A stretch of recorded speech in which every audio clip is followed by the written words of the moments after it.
So I have a lot of emotions and feelings towards the club.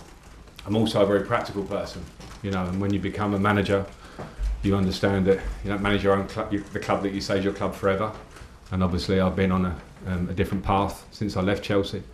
But to come back in a time where the club have asked me to come and take the role, of course that's the most important thing, but also with a belief that I can come and help the cause in this period to the end of the season. So I'm delighted to get that opportunity, and I want to be, you know, I'm thankful for that, to the people that have decided to give me that opportunity. I'm confident in myself. I have a good understanding of the squad. Of course, I've worked with a lot of them before, but also the training ground, the stadium, the fans, what Chelsea fans want, and I'll do my utmost in this period coming to give them what they want with my own hard work. Have you been told that this is strictly until the end of the season, regardless of what happens on the pitch? No, but I think the role and the explanation of my role speaks for itself and the period that I'm here for. So on that term, I'm not getting anywhere ahead of myself. I want to do the best possible role I can in a way that I can impact the club in the best way in this period, and after that we'll see what happens. Because you'll be aware, obviously, Roberto Di Matteo, when he led the team to Champions League glory, he stayed on. Is that an incentive for you? I don't think it's worth speaking about, you know, past moments. You know, Roberto did an incredible job and stayed on. That's a different part of Chelsea's history, and for me, in simple terms, it won't be my decision as such. So again, I don't want to jump forward to that. And I understand I'm probably going to get asked that question a lot and asked a series of questions. I've got my eyes wide open. I expect those questions. But the important thing for me is to kind of park that to the side and focus on the job in hand for me. And I'm very excited to do that, along with the staff that I will be working with and the players that I will be working with, because I was at the game on Tuesday night. I know there's a lot of talent in this squad, not just the players that played on Tuesday, but generally I'm excited to work with that talent and help them. And that's why I'm here. And the two key areas, I suppose, how do you manage the fact that it is quite a big squad of players, and also maybe the goal scoring problems? Are those two areas in particular and somewhere you could feel you can improve? Well, yeah, I hope so. I mean, it's modern day football has big squads, and I understand that Chelsea might be at the top end of that. I remember being here before, and I had lots of difficult decisions of really good players and good people that you have to tell you're not involved this week. And part of the job is to try and manage that situation and make every player feel included. Maybe in the beginning, going into this with it being a short term, that's a positive thing for me, because everyone can have a clean slate as such right now and show in training and show what they can do and be competitive in training, and a competitive nature that will then cross over to the pitch. That's the good thing about a squad. You push each other, and I'll try and manage that. In terms of the goal scoring, there's no genius answer for a coach to explain to you about scoring goals to a point. You can set up the structure of a team, work to get the team in a dominant area of the pitch a lot, and again we saw that against Liverpool, a lot of good chances. So all I'll be here is to work with repetition on the training ground, to work and speak in terms of speaking to the players. Fortunately, it was one of the parts of my game that was a big part of my game, and that's not me comparing anything, that's just understanding the mindset that it takes to be that aggressive, cold-hearted nature to want to score goals, and I know the players will have that. It's just a case of trying to direct that in the right way. One player you played a key role in, I guess, developing, and he excelled in that time, was Mason Mount. Sorry, what have you made of his situation with the club at the moment? And I wonder how much influence can you have over such situations that could impact on the future of the football club? I don't know enough about it to talk about it, and I think it'd probably be wrong for me to delve into anything other than Mason has always been a fantastic player for me, from my days at Derby, the impact he had there, to when I came back to Chelsea. And it's with absolute pleasure that I've watched him, amongst others that I coached in that period, in terms of, you know, Reece James, people like Tammy Abraham and Tamori and others, if I missed them, to have gone on and either been huge players here or elsewhere. So that's great. But with Mason, I know he's had a few slight injury problems maybe, so I understand that. So the important thing with me to speak to him, find out where he's at. But I know what I get from Mason. So in that terms, I just want to see him perform on the pitch. And of course, we have a good relationship, so we'll talk a lot. I think he's a huge player for Chelsea and has been in his time here. So I look forward to talking to him more. And what's your thought process for for picking a team? Quite a tight turnaround, I guess, for the Wolves team. Yeah, and I've been thinking about it a lot this morning, speaking to people that are going to be helping me to do this job. So I have my idea about where I want to go, and as I say, I watched the team, and credit to Bruno who took the team. I want to say credit to Graham Potter, who I don't know that well, but everything I see about him is a good man and a very good coach, and sometimes maybe for whatever reason things don't align, don't work, whatever. I've been in that situation personally. So there's nothing that I will do that will look backwards other than things that can help us with a view to how we move forward. But I'll obviously have my own ideas. Just finally, can you confirm your coaching staff? I can't at this point, unfortunately. Hey, Liv, PLP. Hi, Frank. Hi. Just firstly, what is the target? It's obviously such a short period of time between now and the end of the season, 2 huge games against Real Madrid coming up. What is the target for you, for this team, for now until the end of the season?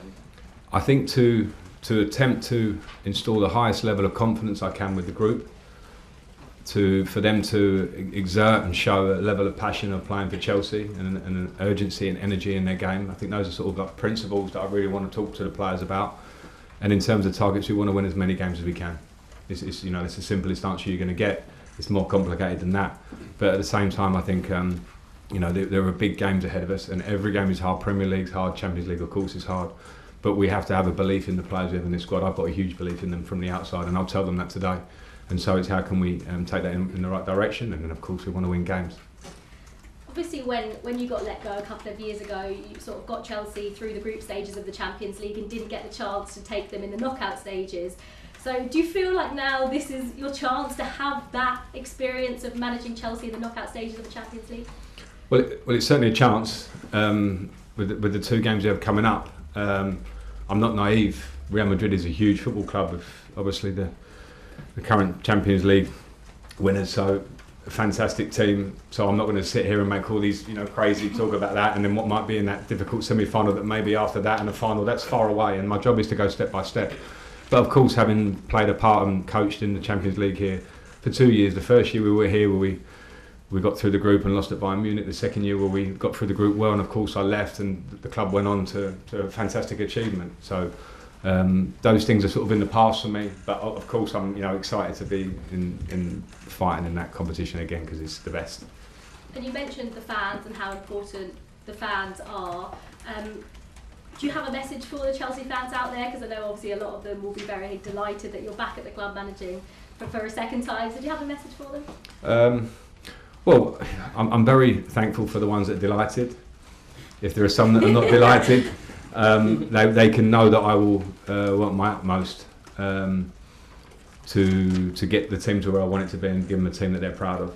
But I don't think I need, I don't want this to sound too casual, but I don't think I need to speak too much about my relationship with the Chelsea fans. I played here for 13 years, I coached here, I had a lot of incredible moments and some difficult moments, because that's football.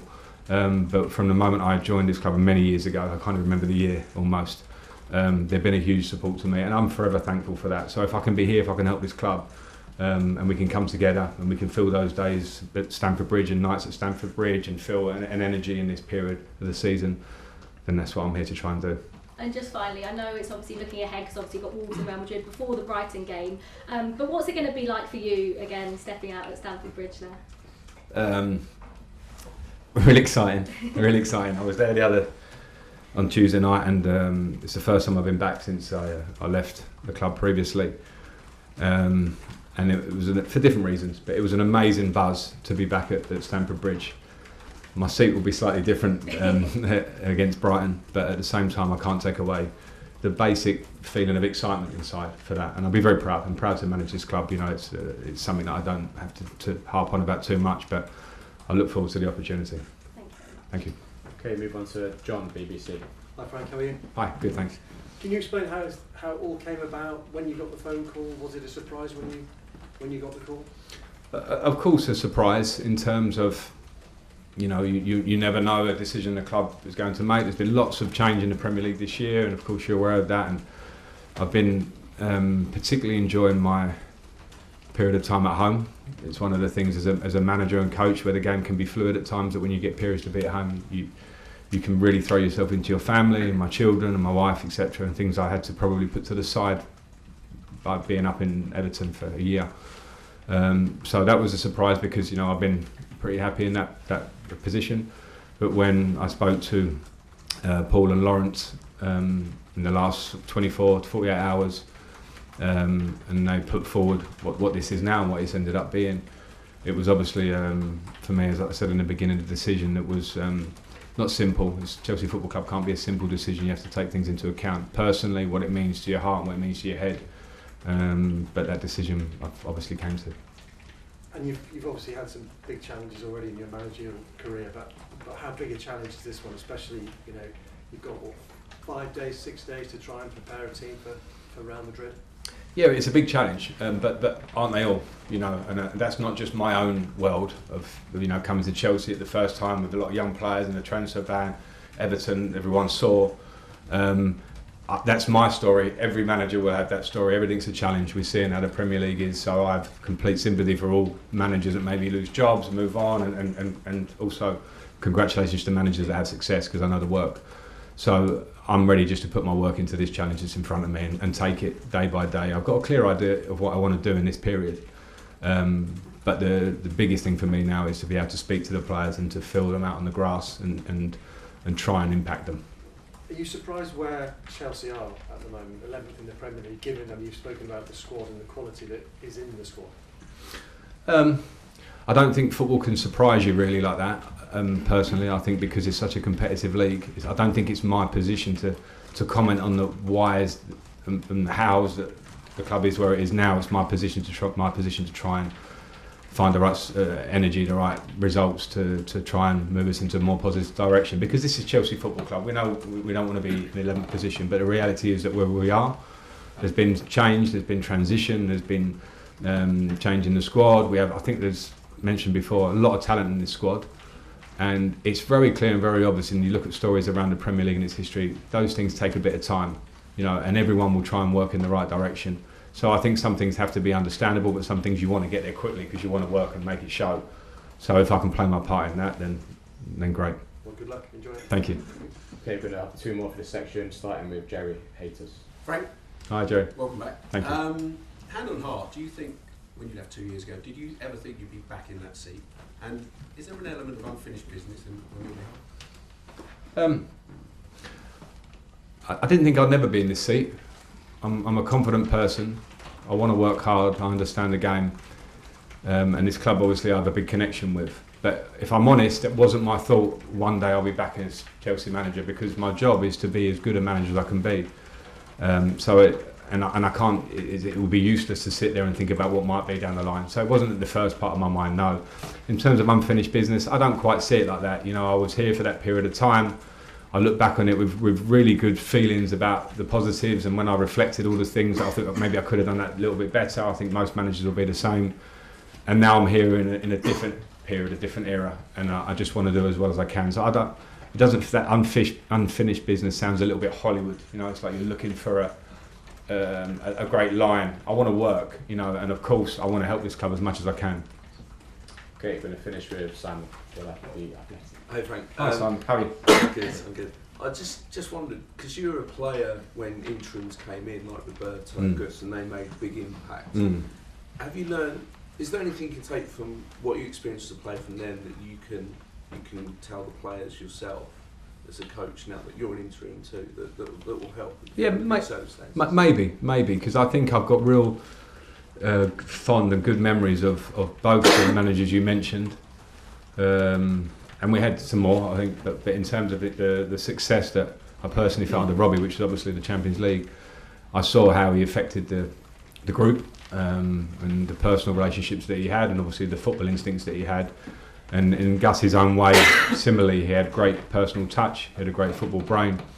So those little things that I remember from those periods, of course, I would try and affect them, because this is a job that's in hand, it's in front of me now, and so I'll be stupid to not rely on some things that obviously I felt were good, but I also have to do the things that I think are right now. So, both together. And I know you talk about targets, you can't talk too much, but in terms of the league, how important could it be for Chelsea to be in European football, even though it's not, top four is obviously probably out of the question, but the less competitions, I think you played in the Europa League, for example. It's really important. but at the same time we're in this situation now where we would all love to get there, but the reality is we have to win games to give ourselves a fighting chance of being there. Yeah. So I really don't want to go there at this point. But I understand your point, because Chelsea has a history of being in Europe. But at the same time here, as I mentioned, whatever challenges there have been this season, I'm not here to talk about them. I'm here to go, what maximum impact can I have from now until the end of the season? And of course, I could set high bars for myself now. They'll be useless anyway. It's more important about how I work. Okay, that completes that section. So cameras off, please.